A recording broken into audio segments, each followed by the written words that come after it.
Good morning all of you. आप सभी का बीएससी फाइनल ईयर की केमिस्ट्री क्लास में एक बार फिर से स्वागत है। इससे पहले वाले लेक्चर्स में अपन ने मैग्नेटिक सब्ससेप्टिबिलिटी और अनुचुंबकीय मोलर सुग्राह्यता तथा चुंबकीय आघूर्ण में रिलेशंस पढ़ा था तथा उसके बाद में अपन ने चुंबकत्व पर मैग्नेटिज्म पर जो टेम्परेचर्स का इफेक्ट है, जिसका अपन ने एक तो क्यूरी ताप, ठीक है, क्यूरी टेम्परेचर और एक नील्स टेम्परेचर के बारे में पढ़ा था तथा देखा था कि कैसे जैसे जैसे टेम्परेचर घटता जाता है, मतलब फिक्स टेम्परेचर के बाद में, मतलब नीच टेम्परेचर और क्यूरी टेम्परेचर्स के बाद में वे जो प्रतिलो चुंबकत्व थे और लो चुंबकत्व थे वो अनुचुंबकीय पदार्थ की तरह व्यवहार करने लगते हैं। अब हमारा टॉपिक है चुंबकीय प्रवृत्ति तथा सहनशीलता ज्ञात करने की विधियाँ, ठीक है, जिसमें अपन पहले गॉस विधि के बारे में पढ़ेंगे कि किसी पदार्थ के चुंबकीय व्यवहार का मापदंड करने हेतु उसकी चुंबकीय प्रवृत्ति का निर्धारण किया जाता है। चुंबकीय प्रवृत्ति को ज्ञात करने के लिए मुख्यतः दो विधियाँ प्रचलित हैं। पहली तो है गॉस विधि, ठीक है, दूसरी है फैराडे की विधि, ठीक है। दोनों विधियों का लगभग समान है। तो अपन यहाँ पर एक विधि है जो थोड़ी ब्रीफली पढ़ेंगे और एक थोड़ी शॉर्ट में। गॉस विधि ज़्यादा आपके एग्जाम में पूछी जाती है बड़े क्वेश्चंस के अंदर, तो अपन यहाँ पे पहले स्टार्ट करते हैं गॉस विधि। चुंबकीय प्रवृत्ति ज्ञात करने के लिए यह सबसे सरल विधि है। यह विधि इस सिद्धांत पर आधारित है कि अनुचुंबकीय पदार्थ चुंबकीय बल रेखाओं को अपनी ओर आकर्षित करता है, अतः चुंबकीय पदार्थ को बाह्य चुंबकीय क्षेत्र में रखने पर वह अपने भार से अधिक भार महसूस करता है। क्यों करेगा? क्योंकि वह चुंबकीय बल रेखाओं को अपने से गुजरने देता है, मतलब अपने अंदर एब्जॉर्ब करने की कोशिश करता है, जिससे कि उसका जो एक्चुअल वेट है उससे उसका वेट ज़्यादा बहुत शो होता है। जबकि प्रतिचुंबकीय पदार्थ को चुंबकीय क्षेत्र में रखने पर वह चुंबकीय बल रेखाओं को प्रतिकर्षित करता है, अतः ऐसे पदार्थ को बाह्य चुंबकीय क्षेत्र में रखने पर अपने भार से कम भार महसूस करता है, ठीक है। अनुचुंबकीय पदार्थ का अपोजिट हो जाता है कि प्रतिचुंबकीय पदार्थ है जो कि चुंबकीय बल रेखाओं को प्रतिकर्षित करता है, ठीक है, जिससे कि उसका भार कम महसूस होता है बाह्य चुंबकीय क्षेत्र में रखने पर। इस प्रकार भार परिवर्तन का उसके चुंबकीय प्रवृत्ति से सीधा संबंध होता है, ठीक है। जैसे जैसे टेम्परेचर मतलब वेट के अंदर डिफरेंस आएगा, ठीक है, तो ये जो डिफरेंस आता है ये उसके मैग्नेटिक मूवमेंट या फिर चुंबकीय प्रवृत्ति से रिलेशन शो करेगा।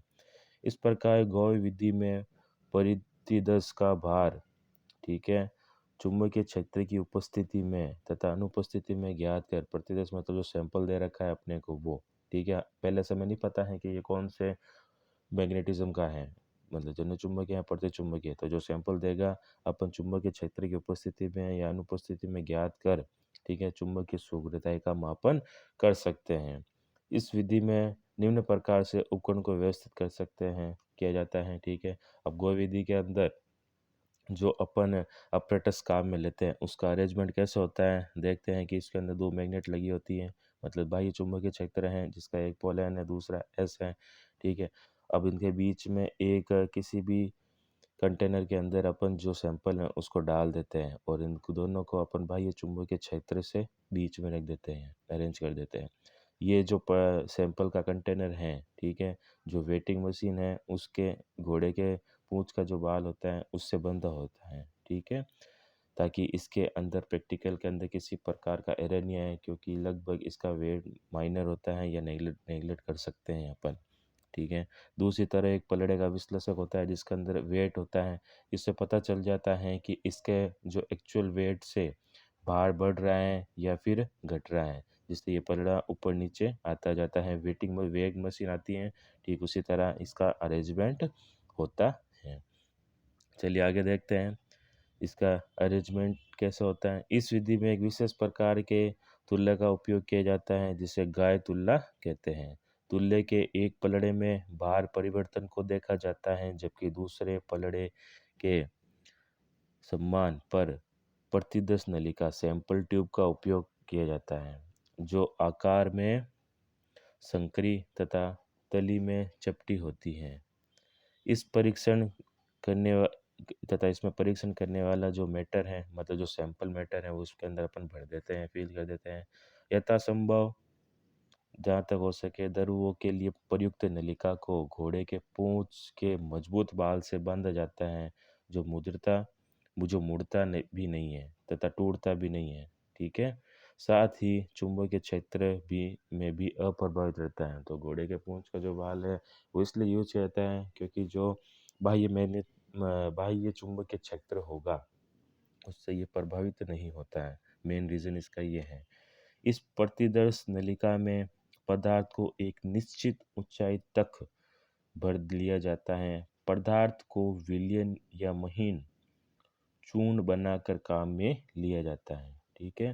ताकि नली में पदार्थ समान रूप से भर जाए। अगर इसके अपन बड़े बड़े सॉलिड फॉर्म में काम में लेंगे तो वह ट्यूब के अंदर, सैंपल ट्यूब के अंदर सही से फील नहीं होगा। इसलिए जो मैटर का हमें मैग्नेटिज्म फाइंड आउट करना है, ससेप्टिबिलिटी फाइंड आउट करनी है, उसको अपन पीस लेते हैं या चूर्ण के फॉर्म के अंदर पीस लेते हैं और फिर उसको अपन उसके अंदर ट्यूब के अंदर फील करते हैं। इस नली का अनुप्रस्थ काट कैपिटल ए होता है। सर्वप्रथम नलिका का भार ज्ञात कर लेते हैं। ठीक है, कि एक्चुअल कितना वेट है टेस्ट ट्यूब्स का। फिर पदार्थ की निश्चित मात्रा नलिका में भरकर बिना बाह्य चुंबकीय क्षेत्र लगाए उसका वेट कर लेते हैं। एक तो खाली टेस्ट ट्यूब का वेट ज्ञात करेंगे, एक जो मैटर का हमें ससेप्टिबिलिटी फाइंड आउट करनी है उस मैटर को उस ट्यूब के अंदर फील करके हम उसका भी वेट ज्ञात कर लेते हैं। ठीक है। और दोनों को जब वेट ज्ञात कर रहे हों तो जो एक्सटर्नल मैग्नेटिक फील्ड है वो एब्सेंट होता है।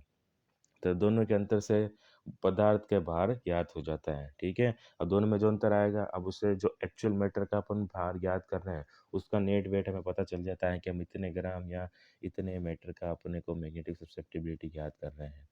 अब पदार्थ का भार चुंबकीय क्षेत्र एच, बाह्य चुंबकीय क्षेत्र एच की उपस्थिति में ज्ञात कर लिया जाता है। ठीक है। तीन कंडीशन में वेट ज्ञात कर लिया, एक तो सैंपल ट्यूब का, एक सैंपल ट्यूब प्लस मिक्सचर और या फिर मैटर, और तीसरा है कि एक्सटर्नल मैग्नेटिक फील्ड की प्रेजेंस के अंदर उस मिक्सर प्लस ट्यूब का अपन वेट ज्ञात कर ले तो तीनों का कंपेयर कर लेते हैं। अब है प्रेक्षण दशा या स्थितियाँ, मतलब कौन कौन सी कंडीशंस हो सकती हैं इसके अंदर। ठीक है।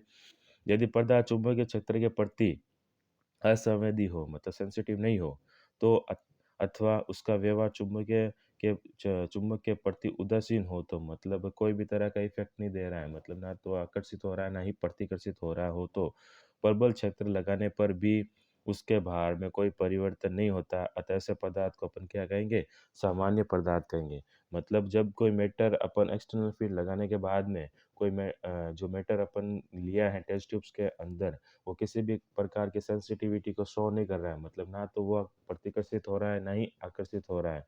ठीक है। ना तो चुंबकीय बल रेखाओं को प्रतिकर्षित कर रहा है और ना ही चुंबकीय बल रेखाओं को अपनी ओर आकर्षित कर रहा है। तो इस प्रकार का जो पदार्थ होगा उसे क्या कहेंगे, जनरल मैट्रिक्स कहेंगे। सेकेंड कंडीशंस क्या होगी। ठीक है। अब अपन रिजल्ट्स की बात करेंगे यहाँ पर। ठीक है। मैग्नेटिक फील्ड लगाने के बाद मतलब कौन कौन सी जो स्थितियां हैं वो पॉसिबल हो सकती हैं। पहले पॉसिबल अपन ने सामान्य पदार्थ की पढ़ ली है। सेकंड क्या है, यदि पदार्थ अनुचुंबकीय या लो चुंबकीय हो तो उसको क्षेत्र में रखने पर वह क्षेत्र की बल रेखाओं को अपनी ओर प्रबल बल से आकर्षित करता है, जिससे बल रेखाएं उसके भीतर से होकर प्रवाहित होती हैं। ठीक है। अनुचुंबकीय या लो चुंबकीय कंडीशंस में क्या होगा कि उसको वो अपनी ओर बल रेखाओं को, मतलब बाय एक्सटर्नल मैग्नेटिक फील्ड की जो वेव्स है उसको अपनी ओर अट्रैक्ट करेगा। ठीक है। अब अपनी ओर अट्रैक्ट करेगा तो अपने में से गुजरने देगा, जिससे कि उसके भार में क्या होगा, उसका जो जनरल वेट था जो अपन पहले से फाइंड आउट कर रखा है, उस जनरल वेट से उसका मान क्या हो जाएगा, ज़्यादा हो जाएगा। इस दशा में वह नीचे की ओर झुकेगा। अब भार इंक्रीज होगा तो ऑब्वियस है कि उसका वेट ज़्यादा होने से जो टेस्ट ट्यूब है वो नीचे की तरफ खिसकने लगेगी। ठीक है। परिणाम स्वरूप पलड़े पर अतिरिक्त भार चढ़ाकर उसे संतुलित करना पड़ता है। ठीक है। अब जो दूसरी तरफ अपन ने गोए तुल्य के अंदर जो वेट रखा है उसके अंदर थोड़ा सा भार इंक्रीज कर लेते हैं ताकि जो बैलेंस बना रहे। माना कि वह भार कितना होता है, W2 ग्राम है, तथा बिना चुंबकीय क्षेत्र लगाए यह भार कितना है, W1 ग्राम। ठीक है। मतलब पहले वाला भार तो कौन सा हो गया, जब एक्सटर्नल मैग्नेटिक फील्ड अपन ने अप्लाई नहीं किया था तब क्या था W1 ग्राम सपोज, ठीक है। और एक्सटर्नल मैग्नेटिक फील्ड लगाने पर अनुचुंबकीय और प्रतिलोम चुंबकीय पदार्थ के लिए वह भार कितना हो गया W2 ग्राम हो, तो इस स्थिति में चुंबकीय आघूर्ण क्या होगा W2 माइनस W1 ग्राम के बराबर होता है।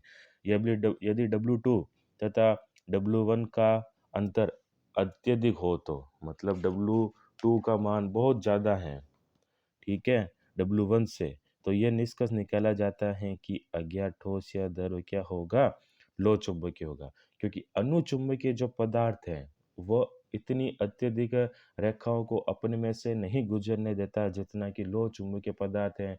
लो चुंबकीय जो पदार्थ होगा वो मैग्नेटिक वेव्स को अपने में से बहुत ज़्यादा गुजरने देता है, ठीक है। इसलिए अगर W2 का मान बहुत ज़्यादा है, बहुत ही अत्यधिक है W1 से, ठीक है, बहुत ज़्यादा वैल्यू के अंदर डिफरेंस आ रहा है, तो जो अपने मेटल लिया है वो कौन-सा होगा? फेरोमैग्नेटिक होगा।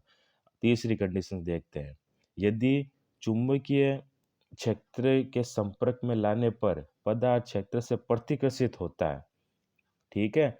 अब मतलब अपन यहाँ प्रतिचुंबकत्व की बात करेंगे, मतलब चुंबकीय क्षेत्र के संपर्क में लाने वाला पदार्थ प्रतिकर्षित हो रहा है, वह क्षेत्र से दूर जाने का प्रयास करता है, तो इस स्थिति को संतुलित करने हेतु पोलैरिटी से क्या होगा, कुछ भार अपन बाहर निकालना पड़ता है, ठीक है। तो उस कंडीशन में क्या हो जाएगा, W1 is greater than W2।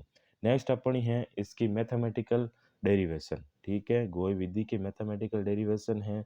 इसके अंदर अपन इसका फॉर्मूला ज्ञात करेंगे मैग्नेटिक सब्सट्रैक्टिबिलिटी ज्ञात करने के लिए, ठीक है, जो हम अपने अगले लेक्चर्स के अंदर डिस्कस करेंगे। Thank you so much.